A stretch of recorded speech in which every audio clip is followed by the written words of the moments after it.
Olá a todos os irmãos, a todas as irmãs, com a paz de nosso Senhor e Salvador Jesus Cristo. Graças a Deus, mais uma vez, estamos juntos examinando as Escrituras. Hoje vamos meditar, examinar a respeito de como encher o nosso coração, encher o coração das coisas de Deus, como encher o coração. Por que é preciso saber como encher o nosso coração e do que encher o nosso coração? Veja aí no Evangelho de Mateus, no capítulo 12, o versículo 34, a palavra de Deus assim nos diz: Raça de víboras, como podeis vós dizer boas coisas, sendo maus? Pois do que há em abundância no coração, disso fala a boca. O homem bom tira boas coisas do seu bom tesouro, e o homem mau do seu mau tesouro tira coisas más. Então nós vemos aqui o Senhor Jesus ensinando claramente que nós temos que ter o nosso coração cheio de coisas boas. Cheio de coisas boas. Eu vou juntando o tesouro, como ele diz aqui. O homem bom tira boas coisas do seu tesouro, que está guardado no seu coração, na sua vida, suas experiências, o que ele aprendeu, o que entende da palavra de Deus e o que fazer para agradar a Deus. Então é o que o Senhor está dizendo aqui: o homem bom tira boas coisas do seu bom tesouro, mas a pessoa ruim tira coisas más do seu mau tesouro. E da onde é? Do que, aqui como o Senhor diz, né?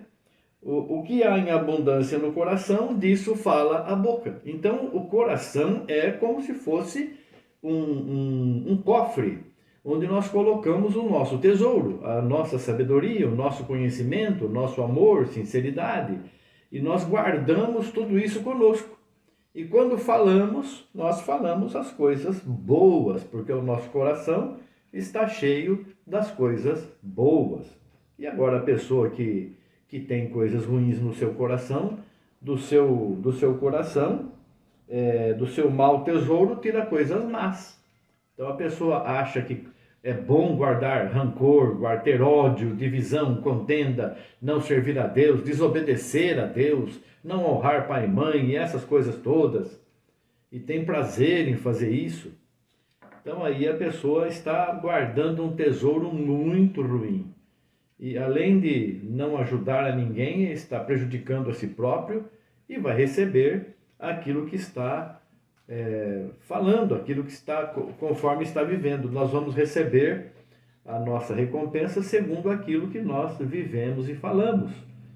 O julgamento está sendo agora, nesse momento que você está ouvindo a palavra de Deus, que você está vivendo a palavra de Deus, nesse momento que você tem condições de fazer a obra de Deus, se faz ou se não faz a obra de Deus, aí é o que você está produzindo, qual é o tesouro que está no teu coração. E aí você vai ser julgado por tudo isso que você está falando e vivendo. Não só você, não somente eu, mas todo mundo. Veja aí em Mateus capítulo 15, o versículo 18 diz assim: Mas o que sai da boca procede do coração, e isso contamina o homem. Então aqui, ainda não compreendeis que tudo que entra pela boca desce para o ventre e é lançado fora, mas o que sai da boca procede do coração e isso contamina o homem. Por isso que a boca fala do que o coração está cheio, né? Do que o bom tesouro que nós temos ou o mau tesouro. A boca fala do que o coração está cheio. Sai da boca, procede do coração e contamina, se não for uma coisa boa.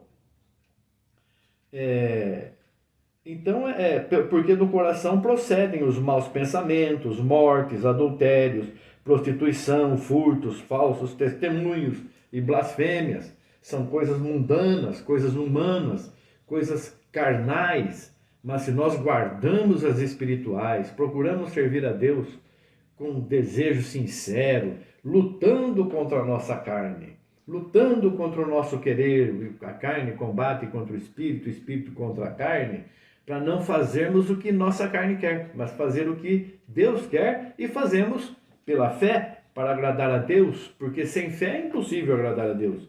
Em Romanos capítulo 10, os versículos 9 ao 11, nós vemos assim: A saber, se com a tua boca confessares ao Senhor Jesus e em teu coração creres que Deus o ressuscitou dos mortos, serás salvo. Visto que com o coração se crê para a justiça e com a boca se faz confissão para a salvação. Porque a Escritura diz, todo aquele que nele crer não será confundido. Aqui nós vemos assim, nós confessamos a Jesus com a nossa boca. E no coração nós cremos que Deus o ressuscitou dos mortos. Então, com o coração se crê para a justiça e com a boca se faz confissão para a salvação. Eu estou tirando do meu bom tesouro aquilo que eu tenho de bom.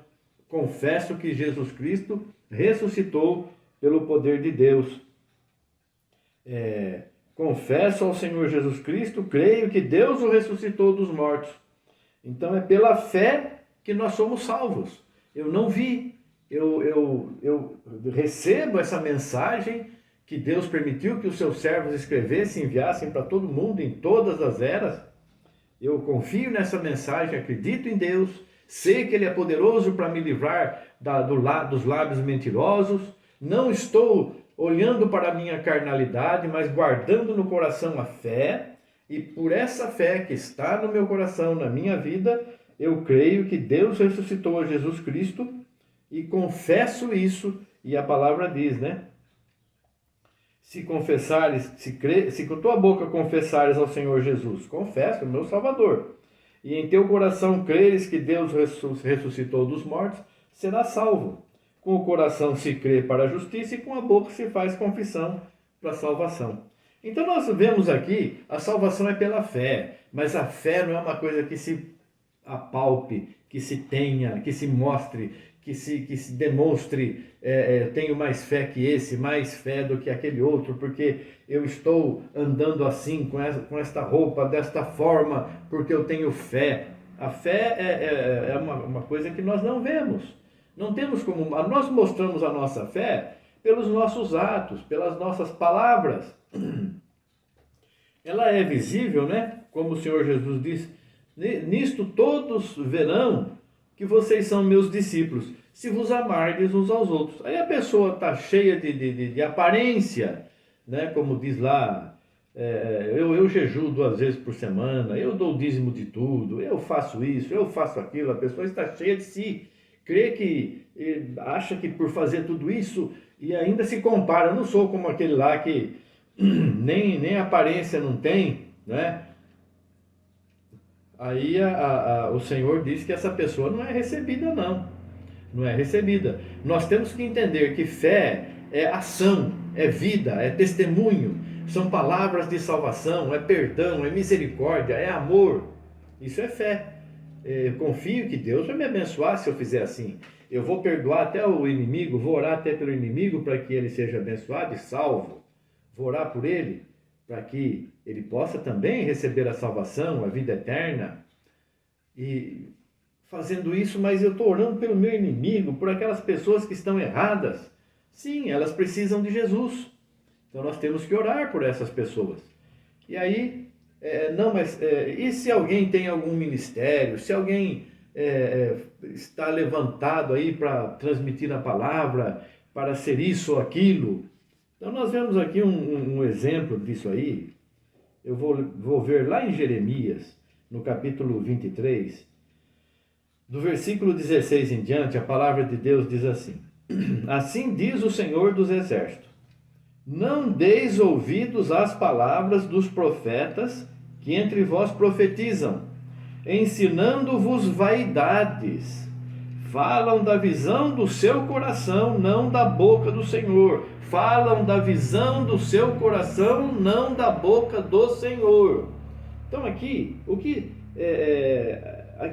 o Senhor está dizendo para nós? Está dizendo assim, esses profetas, eles estão tirando a profecia do seu coração, mas não é no coração que está guardado um bom tesouro? Sim. Não são profetas? Sim. Mas o Senhor fala para não dar ouvido à palavra dos profetas, que ensinam vaidades. Então, esses profetas que ensinam vaidades, que profetizam vaidades, eu digo ensinam porque também o mensageiro é um profeta. Então, esses profetas que ensinam ou que profetizam vaidades, o que é vaidade? Vaidade é tudo que é cuidado humano, isso é vaidade. A pessoa que busca bens materiais, a pessoa que busca aparência, a pessoa que quer ser vitoriosa sobre as outras, a pessoa que quer ser mais que todo mundo, que almeja cargos enormes, não se contenta com o que tem. Tudo isso é vaidade. Até Salomão ensina bem isso, né? O muito conhecimento também é vaidade. Buscar muito conhecimento é vaidade, porque eu sei mais que os outros. Eu conheço tudo. Eu falo grego, hebraico, aramaico, português, inglês e francês, alemão, porque eu aprendi para ler a Bíblia em diversas línguas e grego também e tudo mais. Para que isso? Já não é suficiente? O Senhor colocou na minha mão? É suficiente. Eu não preciso. E se o Senhor quiser que eu saiba mais, Ele vai usar um de seus servos, alguma pessoa que tem um conhecimento a mais que eu não tenho e que eu preciso, porque muita gente que tem muito mais conhecimento que eu, é evidente. Mas eu não falo do meu conhecimento. Quando eu falo aqui, eu não estou fazendo como esses profetas que profetizam vaidade. Eu estou trazendo para você o que Deus colocou no meu coração para a salvação. São coisas espirituais, diferentes das materiais. Eu não estou profetizando ou ensinando vaidades. Estou profetizando e ensinando palavras de vida eterna, que foram deixadas pelo Senhor. Esses profetas falam, tiram do seu coração aquele tesouro mau, aquele tesouro ruim, e não falam segundo a boca do Senhor. Eles não falam o que Deus falou, eles falam o que eles acham que é bom e o que eles querem que aconteça. Então nós precisamos, pelos seus frutos os conhecereis. Como que nós vamos conhecer? Pelos frutos. Então eu preciso conhecer as pessoas para mim poder não julgar, não é julgar. Eu não sei se essas pessoas vão para a condenação ou não. O julgamento é isso. Esse aqui vai para a condenação, aquele vai para a salvação, ou qualquer coisa desse tipo. Isso não. Mas eu preciso saber dos frutos para mim saber se eu dou ouvidos ao que está me falando ou se eu desprezo. Porque se a pessoa está me falando coisas que estão agradando a minha carne, você vai ser vencedor sobre todos os teus inimigos e você vai ter todos os bens que você almeja. Eu colocarei nas tuas mãos a direção desta obra e disto e daquilo, e farei de você um grande mensageiro, e farei de você um grande profeta. É gostoso ouvir isso aí? Mas será, quem está ficando contente aqui? A minha carne ou o meu espírito? É a minha carne? Então isso é vaidade. Se Deus for fazer isso comigo, ele vai fazer de um jeito diferente. Vai fazer como fez com Moisés. Agora eu te escolhi. Você vai lá e vai fazer. O que Moisés falou? Não, eu não vou, não quero ir. Eu não vou, não, você vai. E até que Deus fez com que ele fosse e fez Arão falar, ser a boca de Moisés, que ele falava, eu sou pesado de língua, ninguém vai me dar ouvidos, eu vou falar o quê? Quem que me enviou? Ele tinha essa preocupação, vão ficar me perguntando quem enviou, quem não enviou. Aí Deus fez com que Arão fosse a boca de Moisés e disse, você será por Deus para ele, e ele será o teu profeta. Você imagina alguém ouvir uma palavra dessa? E Moisés foi na maior simplicidade do mundo, do espiritual, material, em toda a simplicidade. Moisés, o homem segundo o coração de Deus. Imagina se Deus fala isso para alguém aqui. Vou levantar esse aqui, e você vai ser como Deus para ele, e ele como teu profeta. Meu Deus do céu. Sem falar isso, as pessoas já se colocam no lugar de Deus, querem parecer Deus, porque está cumprindo a palavra de Deus. O anticristo está fazendo, o espírito do anticristo está entrando nas igrejas, e as pessoas estão idolatrando os mensageiros, a ponto de eu ver pessoas fazendo fila para beijar o pé de uma mulher que estava no púlpito sentada num trono. Isso aí é blasfêmia, adoração, é idolatria, isso é obra maligna. Obra de feitiçaria, obra que desagrada a Deus. As pessoas estão fazendo isso, são cegas, sendo guiados por outros cegos. Pelo amor de Deus, irmãos, acorde, igreja. Pelo amor de Deus, acorde. Vamos servir a Deus com amor, com sinceridade, com fé, esperança. Não nada que seja visível. Então, queridos irmãos, queridas irmãs, vamos encher o nosso coração de alegria da salvação, encher o nosso coração com as bênçãos de Deus, encher o nosso coração com o conhecimento da verdade, de boas obras, de amor, de sinceridade. Vamos pedir a Deus que nos abençoe, nos guarde e nos livre do mal. Eu quero encerrar pedindo a Deus, rogando a Deus que te abençoe, te ilumine, te guarde, te dirija em tudo. E Deus me dirigiu também para abrir para os irmãos a possibilidade, aqueles irmãos, as irmãs, aqueles que assistem, que ouvem essas mensagens, se desejarem participar deste trabalho, desse ministério, me ajudando, fazendo ofertas voluntárias, não deixando de sustentar sua casa ou daquilo que necessita, primeiramente socorrendo o necessitado, o irmão na fé, o doméstico da fé, e se Deus coloca no coração e a pessoa fizer com amor, pode, por favor, se desejar, enviar a sua oferta através desse Pix que o irmão vai deixar aí no rodapé. Você desejando pode enviar a sua oferta voluntária. Eu não vou dizer nome de ninguém, nem quanto enviou. Que Deus abençoe a todos, que Deus faça essa grande obra de salvação, de nós enchermos o nosso coração daquilo que é agradável a Deus. Que Deus abençoe você, querido irmão, querida irmã, a todos, em nome de Jesus Cristo. Amém, graças a Deus. Obrigado, Senhor. Amém, amém.